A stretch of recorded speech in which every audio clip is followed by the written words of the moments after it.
I'm making a Sunavalon deck profile. I've only played with this deck in only one game, but I found it really funny just because of things later. But overall, I think this plant deck, even though it's centered around a normal monster, is actually pretty good. So, and I know there's news report coming out soon, but I couldn't wait for that to make a deck profile. So, yeah. So starting off with the main deck, play 3 copies of Sunseed Genius Loki. Genius Loki is the normal monster of the deck that some of the other cards revolve around. So I'm actually playing a little bit of normal support, but Loki will end up being your main starter. As surprising as that is. Then I play 3 copies of Sunvine Seed, Sunvine. I don't know how words work. Sunseed Shadow. Sunseed Shadow is a free summon if you control a plant normal monster. And but it also has the effect of you can banish from your graveyard target one link 2 or lower Sunavalon or Sunlight monster you control. Summon a second copy of it from your extra deck, but its effects are negated, and you'll use each of its effects once per turn. So it is also an extender, but you can summon it and then link it off, and then you can end up making more extensions with the trees. Then I haven't used this card yet, but I wanted to try it at 3 anyway. This is when I first read its effect, but 3 copies of Sunvine Maiden. Sunvine Maiden's effect is when your opponent activates a card or effect that targets a plant monster you control that was special summon from the extra deck. AKA, your opponent would target one of your trees with a card effect. Or your links. You can special summon this card from your hand if you do negate that effect. So, like, if your opponent tries to impermanence or effect veil, this is basically another extender by negating their impermanence or veiler. And then you can only use its effect once per turn, and it says your opponent cannot target your Sunavalon or Sunvine monster spell or traps you control. So by controlling it, it also protects your opponent from being able to Twin Twister or MST or Shrine or Bloom. So because of those effects, I kind of like it at 3, although I haven't really seen it yet. Then I play 3 copies of Sunseed Twin. Sunseed Twin has the effect of if it's normal or special summoned while you control a Sunavalon Link monster, you can target one level 4 lower plant normal monster in your graveyard, special summon it. So most of the time, if he says anything about a plant normal monster, it's going to be Sunseed Genius Loki. Just get them actually in the middle. My bad. But you summon it, and then you can banish it from your graveyard and one Link monster you control. While you have 2 or more plant Link monsters with the same name as each other in your graveyard, special summon one of them. You can only use this effect once per turn. I mostly like it for when it's summoned to bring back the Loki. Then I play 3 copies of Lone Fire Blossom, just because this can get you into Loki a bit easier. Or if you've already used Loki, you can summon Twin from the deck and then bring back Loki and further your plays. Then, because of how Sunseed Genius Loki is the main thing, I do play 3 copies of Rescue Rabbit. It cannot be special summoned during your main phase. You can banish this card you control. Special summon 2 level 4 or lower normal monsters from your deck with the same name. But you can only use this effect to Rescue Rabbit once per turn. But that's fine because the only normal monster you're playing is Sunseed Genius Loki, which typically won't in your deck in the deck anyway. And then to finish off the monsters, I play 3 copies of Ash Blossom and Joyous Spring. And then to finish off the hand traps, I also play 3 copies of Infinite Impermanence. Ash stops anything that would move a monster from a card from the deck.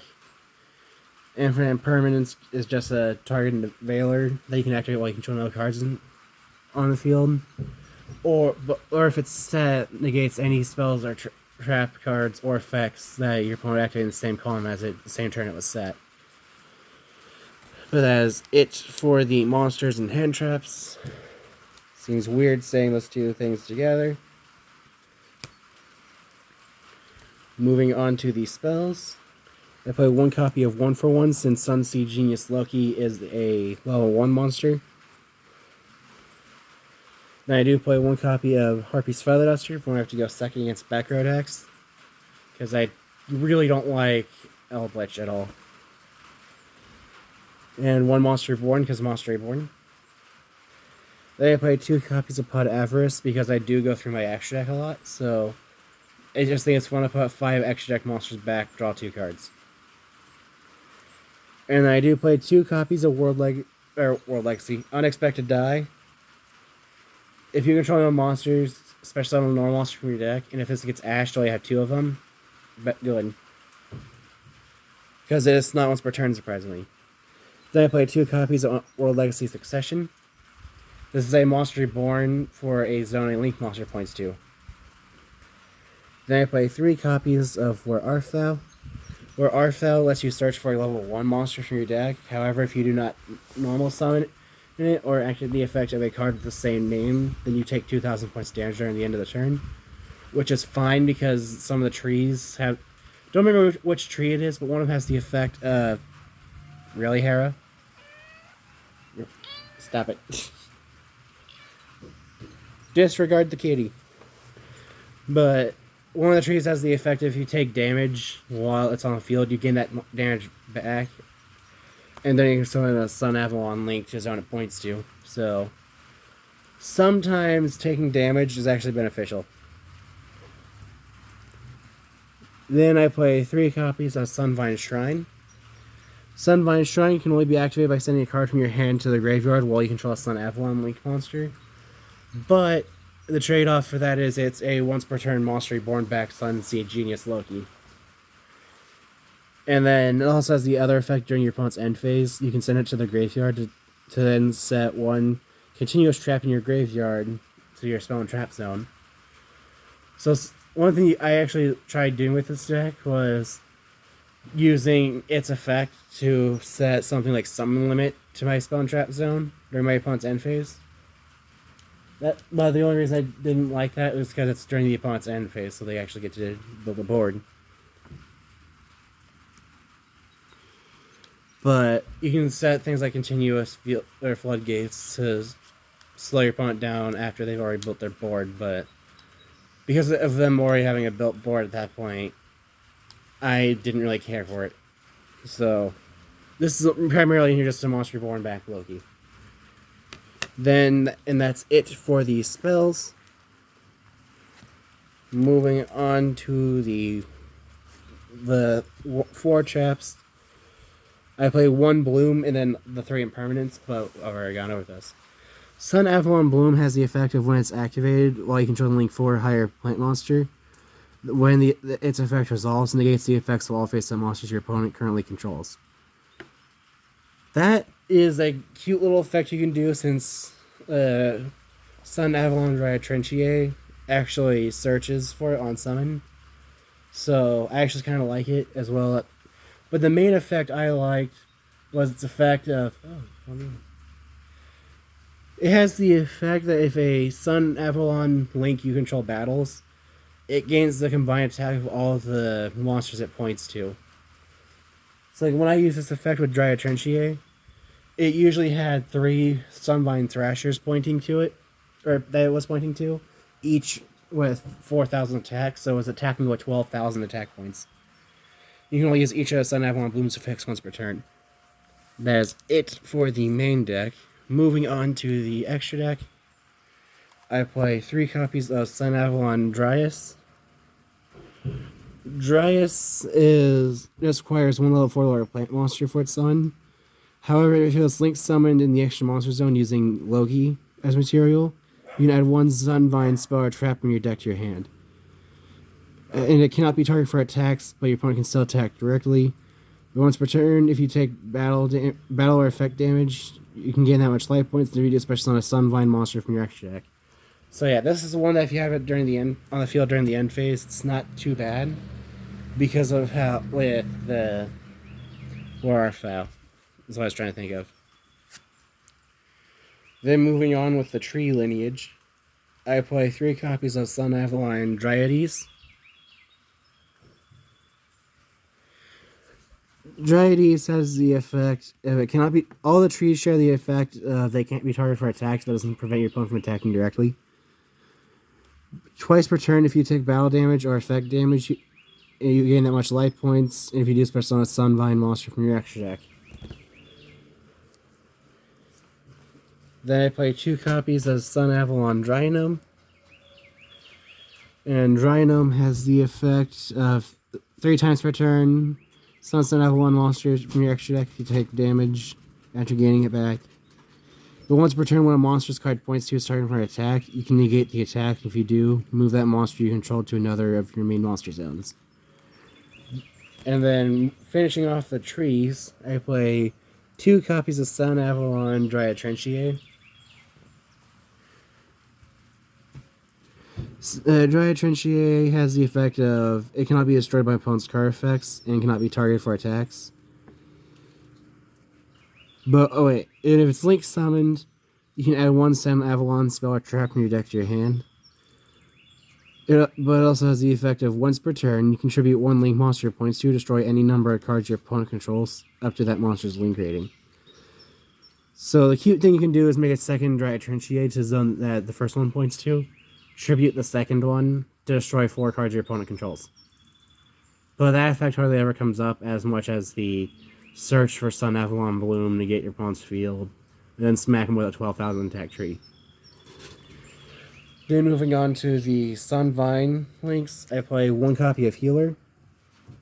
Sunvine Healer, this says if a Sunavalon Link monster you control leaves the field by card effect, destroy its card, which all the Sunvine links share. If this card is special summon, you can target 1 Sunavalon Link monster you control, gain life points equal to its Link rating times 300. When your plant Link monster inflicts battle damage to your opponent, you gain 600 life points.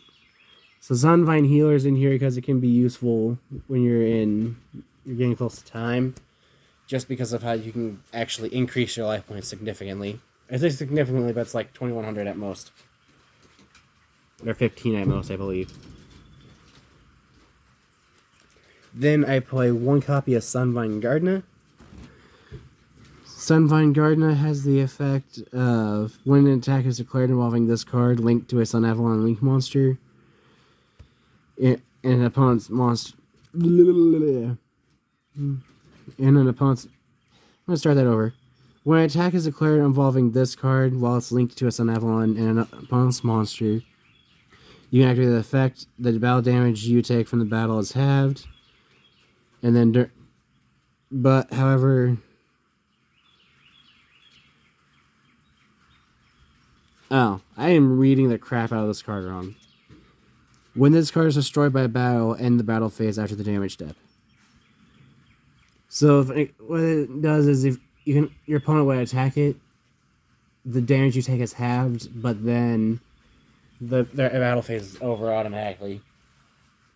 But that's, honestly, if you don't want to play Gardener, I would say play a second Healer. And then the main offensive power of the deck is 3 copies of Sunvine Thrasher. Thrasher has the effect of, when it's summoned, you target 1 Sunavalon Link monster you control. Or once that Sunavalon Link monster on the field, it gains attack equal to that monster's Link rating times 800. When it destroys an opponent's monster at battle and sends it to the graveyard, you can special summon that monster to your zone that points to, but negates effects.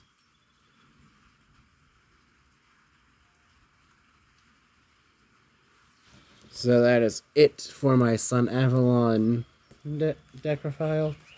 If you have any ideas of what I can do to improve the deck, or have any deck profiles you'd like to see me make, or have any ideas for games, like, for example, Sunavalon versus Zark, or something like that, feel free to comment those below. If I got anything wrong, please also correct me. And thanks for watching.